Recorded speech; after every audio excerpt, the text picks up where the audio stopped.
Salut les sportifs et bienvenue dans ce nouveau format dans lequel on va découvrir ensemble les origines des compétitions, personnalités et actualités les plus marquantes de l'histoire du sport. Aujourd'hui on commence avec l'une des épreuves les plus importantes du tennis, j'ai nommé la Coupe Davis.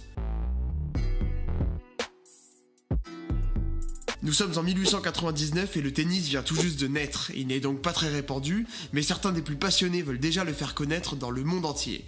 Parmi eux, Davis, Ward et Whitman, 3 étudiants d'Harvard, décident de faire le tour de la côte ouest des États-Unis pour faire découvrir ce sport. C'est au cours de cette tournée que le premier d'entre eux a l'idée de créer une compétition internationale opposant les États-Unis à la Grande-Bretagne. En mettant en place cet événement, son objectif est de faire gagner une coupe à l'équipe vainqueur, trophée qu'elle remet en jeu l'année suivante sur son territoire. Il suggère donc son idée au fondateur de la Fédération américaine de tennis, lequel trouve le concept brillant, le propose aux Britanniques, qui l'acceptent. Initialement appelée International Lawn Tennis Challenge, en français Défi international de tennis sur gazon, elle ne prend son nom actuel qu'en 1945, suite à la mort de son créateur.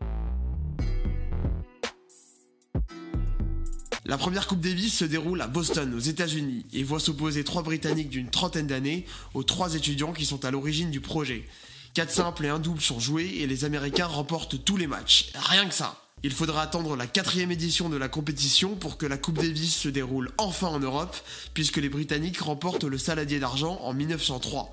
C'est lors de cette même édition que 3 nouveaux pays intègrent le tournoi, la France, la Belgique et l'Australasie, correspondant aujourd'hui à l'Australie et la Nouvelle-Zélande. Les éditions s'enchaînent et différentes équipes soulèvent le trophée, puis l'Allemagne et le Canada rentrent eux aussi dans la compétition en 1913. L'année suivante, la guerre se déclare et seuls quelques pays prennent part au tournoi, qui ne reprendra qu'en 1920, édition lors de laquelle les Pays-Bas et l'Afrique du Sud rejoignent la compétition. Puis c'est le Japon qui fait son apparition en 1921, avant que de nombreuses autres équipes ne rejoignent le tournoi, faisant monter le compteur à 34 nations représentées, et là, ça commence à avoir de la gueule.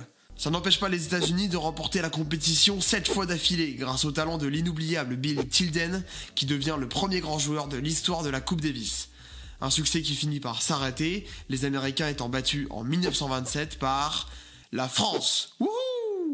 Pour la première fois de son histoire et après avoir perdu 2 fois d'affilée, l'équipe de France composée de Brugnon, Borotra, Cochet et Lacoste remporte la Coupe Davis. Cette équipe deviendra celle que l'on surnomme encore aujourd'hui les Mousquetaires et remportera le Saladier d'argent 6 années d'affilée. Pour l'anecdote, c'est en grande partie grâce à eux que la France est désignée pour organiser l'un des 4 tournois du Grand Chelem et c'est en leur honneur que le stade Roland-Garros est construit en 1928. La Coupe Davis est de nouveau interrompue à cause de la guerre et voit ensuite l'Australie, dirigée par l'immense Harry Hopman, dit le sorcier, l'emporter 15 fois entre 1950 et 1967. Pas très partageur les gars. Entre-temps, de nombreux pays rejoignent le tournoi, parmi eux l'Italie, l'Espagne ou même la Chine. Au début des années 70, la Coupe Davis est contestée par les meilleurs joueurs de la planète, et certains d'entre eux refusent même de participer au tournoi. Parmi les reproches qui lui sont faits, on notera l'absence majeure de récompenses financières. Le fric, toujours le fric. Une première réforme est votée en 1972, obligeant le vainqueur de l'année précédente à passer l'ensemble des premiers tours comme les autres équipes.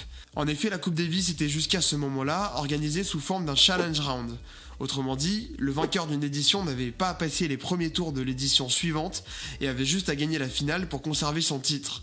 Il y a plus dur comme fauteuil. C'est notamment à cause de ce format que seules 4 nations avaient remporté le tournoi entre 1900 et 1972, à savoir les États-Unis, l'Australie, la Grande-Bretagne et la France. Cette suppression du Challenge Round va permettre à de nouveaux pays de ramener la coupe à la maison, comme l'Afrique du Sud, la Suède ou encore l'Italie.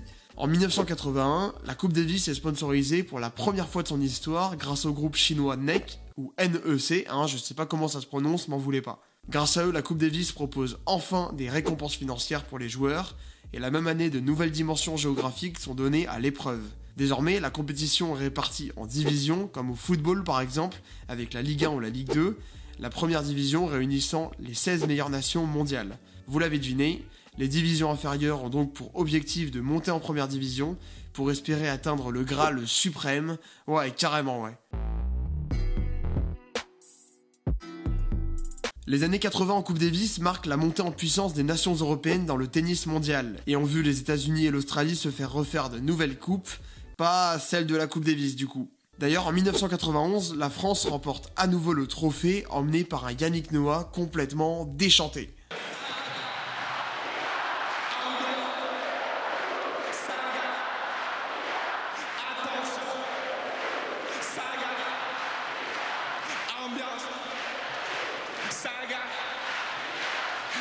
Attention. Direction, quartier, au damage pour les blessés avec le meilleur. Ah, comment m'égouille le meilleur. Elle remportera également l'édition 1996 et permettra de marquer définitivement le retour du tennis français au premier plan, 63 ans après la dernière victoire des Mousquetaires. Sauf que depuis cette époque, le nombre de nations représentées dans le tournoi a complètement explosé et aujourd'hui, la compétition rassemble environ 130 pays. Et ouais mon pote. En 2017, la France renoue avec la victoire en Coupe Davis, grâce notamment à une motivation débordante. Attention, ça fait peur. On va leur montrer.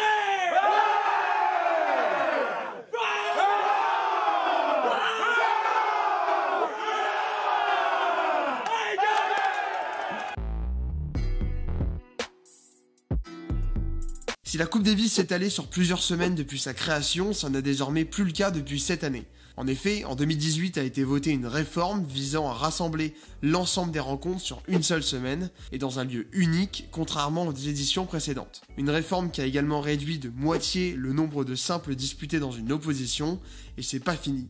Avec la 4G de SFR, ah non merde, c'est pas ça. Alors que les matchs disputés au meilleur des 5 sets, désormais seuls 2 sets sont nécessaires à une équipe pour remporter son match. Des décisions qui n'ont pas reçu l'accueil escompté, notamment du côté de nos Frenchies. C'est une honte selon Yannick Noah, une décision ridicule pour Nicolas Mahut, tandis qu'Arnaud Clément parle lui de mort de la Coupe Davis. Des mots très forts balancés sur Twitter par les acteurs du tennis français, Fabrice Santoro expliquant que le business prenait une nouvelle fois le pas sur l'histoire et les valeurs du sport. En effet, pour ceux qui ne le savent pas, c'est le groupe Cosmos, fondé par l'international espagnol Gérard Piqué, qui est en grande partie à l'origine du projet. Et pour redorer le blason de cette compétition historique, l'entreprise a vu les choses en grand. Un prize money de 20 millions de dollars chaque année et un total de 3 milliards de dollars injectés sur 25 ans, soit environ 3600 fois les sous que je gagnerai sur l'ensemble de ma carrière. En dehors de nos frontières, et même si beaucoup partagent l'avis des Bleus-Blancs-Rouges, d'autres se réjouissent de ces changements, à l'image de Rafael Nadal, qui a déclaré apprécier cette initiative. Même son de cloche pour Novak Djokovic, Roger Federer et Andy Murray, qui ont déclaré soutenir ce projet. Désormais, c'est à vous de me dire ce que vous en pensez dans les commentaires, n'hésitez pas à me partager vos avis et dites-moi si oui ou non vous trouvez cette réforme intelligente pour la Coupe Davis. Quant à nous, on se retrouve bientôt dans un nouvel épisode de Raconte-moi l'histoire. Ciao!